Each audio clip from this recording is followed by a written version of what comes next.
കോട്ടപ്പാറ വനമേഖലയിലെ കാട്ടാനക്കൂട്ടം നാട്ടിലേക്കിറങ്ങുന്നത് തടയുന്നതിനുള്ള double line hanging fencing തുടക്കത്തിൽ തന്നെ പരാജയപ്പെടുന്നു. പല ഭാഗത്തും ഫെൻസിംഗ് തകർത്ത് ആനകൾ ജനവാസ മേഖലകളിലേക്ക് ഇറങ്ങുന്നുണ്ട്. അധികാരികളുടെ നിസ്സംഗതയാണ് കോടികൾ മുടക്കുമുതലുള്ള ഫെൻസിംഗ് തിരിച്ചടിയാകുന്നത്. കോട്ടപ്പടി, പിണ്ടിമന, വേങ്ങൂർ പഞ്ചായത്തുകളിലെ ജനവാസ മേഖലകളെയും കൃഷിയിടങ്ങളെയും സംരക്ഷിക്കുന്നതിനായി 3.25 കോടി രൂപ ചെലവഴിച്ചാണ് ഫെൻസിംഗ് സ്ഥാപിക്കുന്നത്.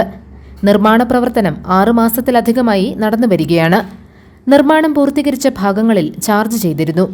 ഈ ഫെൻസിംഗ് തകർത്തും ആനക്കൂട്ടം ഇപ്പോൾ നാട്ടിലിറങ്ങുകയാണ്. അയിനിച്ചാൽ മുതൽ വാവേലി വരെയുള്ള ഭാഗങ്ങളിലാണ് ഫെൻസിംഗ് ചാർജ് ചെയ്തിട്ടുള്ളത്.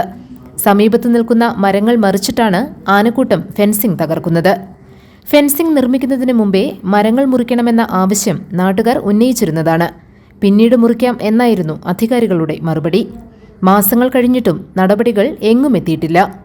1 കിലോമീറ്റർ ഫെൻസിംഗ് സ്ഥാപിക്കാൻ 10 ലക്ഷത്തിലധികം രൂപയാണ് മുടക്കുള്ളത്. ഇത്രയും വലിയ തുകയാണ് മരങ്ങൾ മുറിക്കാൻ വൈകുന്നത് മൂലം നഷ്ടപ്പെടുത്തുന്നത്. ആനകൾ നാട്ടിലിറങ്ങി കൃഷിയും മറ്റു വസ്തുവകകളും നശിപ്പിക്കുന്നതിലുള്ള നഷ്ടം വേറെയും. ഫെൻസിംഗ് തകർത്ത് ആനകൾ നാട്ടിലിറങ്ങുന്നതിൽ നാട്ടുകാർക്ക് ആശങ്കയുണ്ട്. ഈ ഫെൻസിങ്ങിലേക്ക് ഡെയിലി സൈഡിലുള്ള വട്ട അങ്ങനെയുള്ള മരങ്ങൾ തള്ളി ആന യഥേഷ്ടം കുടികളിലേക്ക് വരികയും വാഴകൾ നശിപ്പിക്കുകയും ചെയ്യുകയാണ്.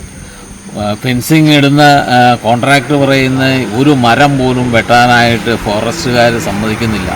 അതേ മട്ട് തന്നെ ഫോറസ്റ്റുകാർ പറയുന്നു മരം വെട്ടാൻ പറ്റില്ല. ഫെൻസിങ്ങിന് 30 മീറ്റർ പരിധിയിലുള്ള മരങ്ങൾ മുറിക്കണമെന്നാണ് നാട്ടുകാർ ആവശ്യപ്പെട്ടിരുന്നത്. ഇക്കാര്യത്തിൽ അനുകൂല നടപടിയുണ്ടാകുമെന്ന് വർഷങ്ങൾക്ക് മുമ്പ് വകുപ്പ് മന്ത്രി നിയമസഭയിൽ ഉൾപ്പെടെ പറഞ്ഞതാണ്. പ്രവൃത്തി ഏറ്റെടുക്കാൻ ആളെ കിട്ടുന്നില്ലെന്ന കാരണമാണ് തടസ്സമായി അധികാരികൾ പറയുന്നത്.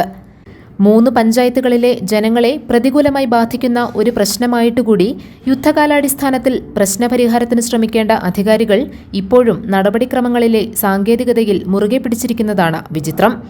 മുമ്പ് 2 തവണ ഫെൻസിംഗ് സ്ഥാപിച്ചപ്പോഴും മരങ്ങൾ ഉപയോഗിച്ചാണ് ആനകൾ തകർത്തതെന്ന അനുഭവവും വനം വകുപ്പിനെ പാഠം പഠിപ്പിക്കുന്നില്ല. മരങ്ങൾ മുറിക്കാതെയുള്ള ഇപ്പോഴത്തെ ഫെൻസിംഗ് നിർമ്മാണം പാഴ്പ്രവർത്തനമാണെന്നതിൽ ഒരു സംശയവും വേണ്ടെന്ന് നാട്ടുകാർ പറയുന്നു. അപ്പോൾ ഇത് ജനങ്ങൾക്ക് ഉപകാരപ്രദമായിട്ടുള്ള രീതിയിലല്ല ഈ ഫെൻസിങ് ഇടുന്നത്. ഈ ഫെൻസിങ് കൊണ്ട് യാതൊരു പ്രയോജനവും ഈ നാട്ടുകാർക്കില്ല. എല്ലാ ദിവസവും ആന യഥേഷ്ടം കുടികളിൽക്കിടെ കയറുകയും വാഴ, തെങ്ങ്, റബ്ബർ എന്നിവ മറിച്ച് ഇടുകയാണ് ചെയ്യുന്നത്. ഇപ്പോൾ പഴയ രീതിയിലുള്ള ആനയുടെ ശല്യം കൂടുതലാകുകയാണ് ഫെൻസിങ് ഇട്ടതിന് ശേഷം ഉണ്ടായിരിക്കുന്നത്. ഈ കഴിഞ്ഞ ദിവസം 6 ആന മുട്ടത്തുപാറ സൈഡിൽ ഇറങ്ങി ജനങ്ങളെ 4 മണിക്ക് ഇറങ്ങി ജനങ്ങളെ പരിഭ്രാന്തിപ്പെടുത്തുന്ന ഒരു സംഭവം ഉണ്ടായി ഇന്നലെ. GTV news, Kothamangalam.